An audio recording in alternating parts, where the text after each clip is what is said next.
hayat gelir bizde ve her yerde. 1 Mayıs,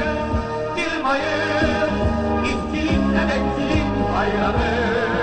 1 Mayıs, işçinin, emekçinin bayramı.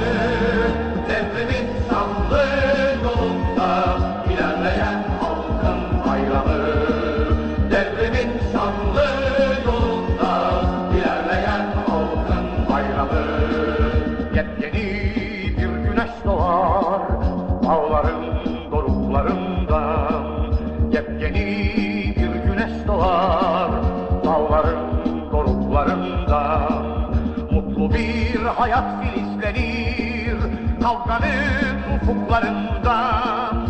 Mutlu bir hayat filizlenir kavganın ufuklarından.